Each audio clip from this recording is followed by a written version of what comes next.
आपल्या चॅनलवरती सर्वांचं अगदी मनापासून स्वागत आहे। तर 9 एप्रिल 2024ला आहे गुढीपाडवा। या दिवशी आहे मंगळवार आणि सुवर्ण योग म्हणजेच या दिवशी चैत्र नवरात्राची सुरुवात होते आहे। त्यामुळे या दिवसाला खूप जास्त महत्त्व प्राप्त झालेलं आहे। आता बघा, गुढीपाडवा म्हटलं की त्या दिवशी सोन्याची खरेदी, चांदीची खरेदी ही आवर्जून केली जाते। कारण या शुभ दिनी आपल्या घरी माता लक्ष्मीने आगमन करावे, माता लक्ष्मीने आपल्या घरात स्थिर राहावे, आपली दिवसेंदिवस प्रगती व्हावी असं सगळ्यांना वाटतं। बघा, या दिवशी किंवा शुभ मुहूर्तावरती सोने खरेदी केली जाते, चांदी खरेदी केली जाते। कारण का, तर या दिवशी माता लक्ष्मीने आपल्या घरामध्ये येऊन तिने अखंड आपल्या घरामध्ये वास करावा आणि आपल्या घरामध्ये सोने चांदी यांची भरभराट व्हावी आणि सोने चांदीच्या रूपाने माता लक्ष्मीने आपल्या घरामध्ये वास करावा, असा त्यामागचा हेतू असतो।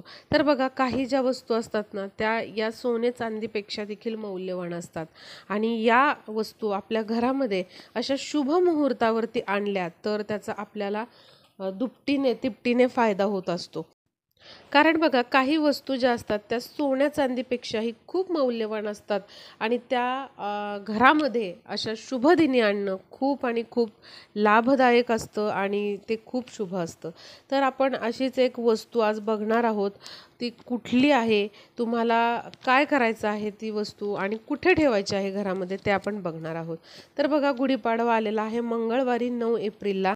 या दिवशी चैत्र नवरात्रीची सुरुवात होते आणि अनेक सारे शुभयोग या दिवशी जुळून येत आहेत। त्यामुळे या दिवशी केलेली सेवा, उपाय हे खूप प्रभावी ठरणार आहेत आणि जर तुम्ही हे उपाय ब्रह्ममुहूर्तावरती केले गुढीपाडव्याच्या दिवशी तर ते अत्यंत जास्त लाभदायक ठरतात। आता बघा, आपण जो हा आज उपाय सांगणार आहोत तर तो तुम्ही सकाळी 10च्या आतच करायचा आहे। म्हणजे तुम्ही सकाळी 4 वाजल्यापासून, पहाटे 4 वाजल्यापासून तुम्ही हा 10 वाजेपर्यंत करू शकता। शक्यतो लवकरात लवकर हा उपाय करण्याचा तुम्ही प्रयत्न करा।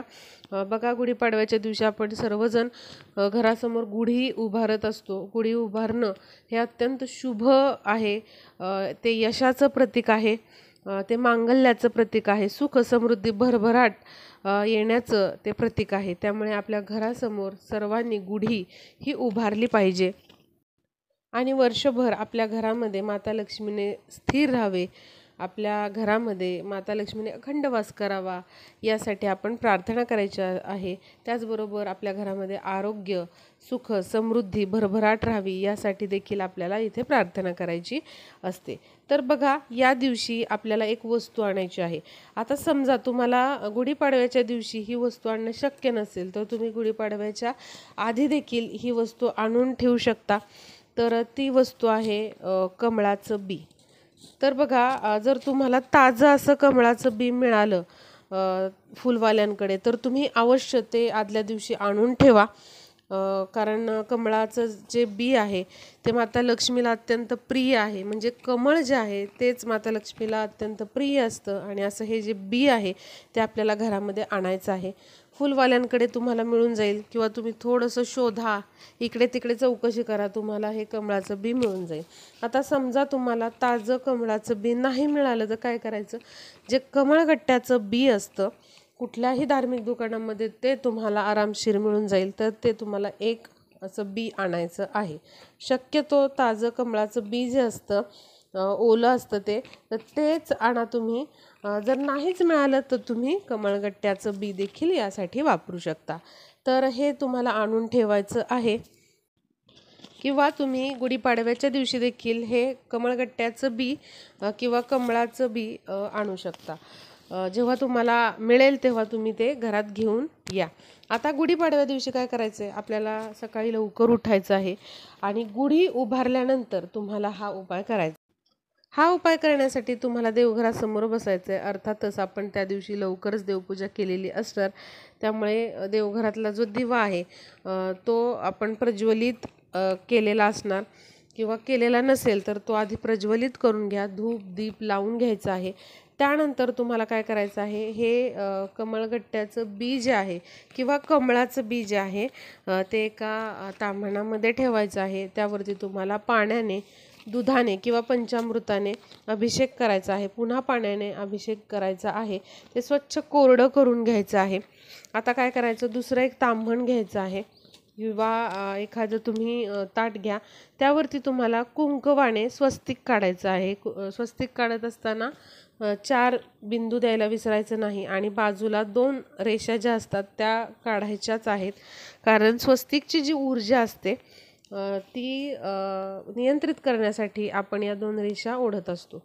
त्यानंतर हे स्वस्तिक थोडंसं कोरडं झाल्यानंतर ओल्या कुंकवाने ते काढायचे. ते कोरडं झाल्यानंतर त्यावरती आपल्याला मुठभर तांदूळ ठेवायचे आहेत. तांदूळ घेताना ते कुठल्याही पूजेमध्ये वापरलेले नसावेत किंवा तुटलेले फुटलेले असे तांदूळ घेऊ नका. तर अखंड चांगले तांदूळ तुम्ही आदल्या दिवशी आणून ठेवा. खास उपायासाठी किंवा गुढीच्या पूजनासाठी तुम्ही खास असे थोडेसे तांदूळ जे अखंड आहेत ते आणून ठेवायचे आहेत. त्यावरती तुम्हाला हळद कुंकू त्या तांदळावरती टाकायचं आहे. त्यानंतर त्यावरती तुम्हाला त्या तांदळावरती लाल किंवा पिवळं वस्त्र अंथरायचं आहे. अगदी छोटासा कापडाचा तुकडा असेल तरी चालेल, पण न वापरलेलं वस्त्र तुम्हाला वापरायचं आहे. लाल किंवा पिवळं वस्त्र तुम्ही वापरू शकता. तुम्ही एखादा नवीन ब्लाऊज पीस जो असतो तो विकत आणू शकता आणि त्याचा थोडासा भाग जो आहे तो कट करून तुम्ही तिथे वापरू शकता. पण जुनं कापड वापरू नका या उपायासाठी. तर हे कापड असं तिथे ठेवायचं आहे. त्यावरती तुम्हाला हे जे कमळाचं बी किंवा कमळगट्ट्याचं जे बी आहे ते ठेवायचं आहे, जे आपण आत्ता सिद्ध करून घेतलेलं आहे, अभिषेक करून घेतलेला आहे ते ठेवायचं आहे. त्यानंतर एक पिवळी कवडी तुम्हाला ठेवायची आहे. बघा, एक पिवळी कवडी तुम्हाला आणावी लागणार आहे. तुम्ही समजा आता हे कमळगट्ट्याचं जे बी आहे ते तुम्ही धार्मिक दुकानामधून घेतलेलं असेल तर त्याबरोबरच तुम्ही लगेचच जी पिवळी कवडी आहे ती घेऊ शकता. तुम्हाला ती धार्मिक दुकानामध्ये, पूजा साहित्याच्या दुकानामध्ये मिळून जाईल. तर पिवळी कवडी एक आपल्याला त्याबरोबर ठेवायची आहे. एक तुळशीचं पान ठेवायचं आहे आणि त्याचबरोबर आपल्याला 7 चांगल्या लवंगा ठेवायच्यात. बघा, कुठेही तुटलेल्या नसाव्यात आणि वापरलेल्या लवंगा तुम्ही वापरू नका. नवीन छोटंसं पाकिट तुम्ही लवंगाचं आणू शकता आणि ते वापरा. आणि 7 काळे मिरे आपल्याला ठेवायचे आहेत. बघा, कमळगट्ट्याचं बी किंवा कमळाचं जे बी तुम्ही आणलेलं आहे ते, एक पिवळी कवडी, एक तुळशीचं पान, त्याचबरोबर 7 चांगल्या लवंगा, कुठेही तुटलेले नाही आहेत, खराब झालेले नाहीत, वापरलेले नाही आहेत अशा, आणि 7 काळे मिरे पण आपल्याला स्वयंपाकामध्ये वापरलेले नको आहेत. उपायासाठी नवीन तुम्ही आणून ठेवू शकता आदल्या दिवशी हे सगळं. आणि तुम्हाला या सगळ्यांवरती ना हळद कुंकू व्हायचं आहे. म्हणजे कमळगट्ट्याचं बी, जी कवडी वापरलेली आहे, सगळ्यावरती तुम्हाला हळद कुंकू वाहून घ्यायचं आहे. त्यानंतर काय करायचं आहे, तुम्हाला हे जे सगळं साहित्य आहे ते तुम्ही देवघराच्या समोरच ठेवलेलं असणार. एखादा पाट घेऊन त्यावरती असं ताम्हण घेऊन त्यावरती हे सगळं तुम्हाला करायचं आहे. आता तुम्हाला काय करायचं आहे, तर हे जे साहित्य आहे त्यावर तुमचा उजवा हात ठेवायचा आहे. 11 वेळा लक्ष्मी गायत्री मंत्र, 11 वेळा विष्णू गायत्री मंत्र तुम्हाला म्हणायचा आहे आणि व्यंकटेश स्तोत्राचं पठण करायचं आहे. तुम्हाला एकदा येत नसेल तर तुम्ही यूट्यूबवरती ते लावू शकता. आणि तुम्हाला माता लक्ष्मीला, भगवान विष्णूंना प्रार्थना करायची आहे, माझ्या घरामध्ये वर्षभर लक्ष्मीने वास करावा आणि माझ्या घरामध्ये नेहमी आर्थिक प्रगती, भरभराट यावी. अन्नपूर्णा मातेला तुम्हाला प्रार्थना करायची आहे, माझ्या घरामध्ये अन्न धान्य याची कमतरता कधी भासू नये अशी तुम्हाला प्रार्थना करायची आहे. हे सांगितल्याप्रमाणे मंत्र म्हणायचे आहेत आणि दिवसभर तुम्हाला हे सगळं जे साहित्य आहे ते तिथेच ठेवायचं आहे, लक्ष्मीच्या फोटोसमोर किंवा मूर्तीसमोर.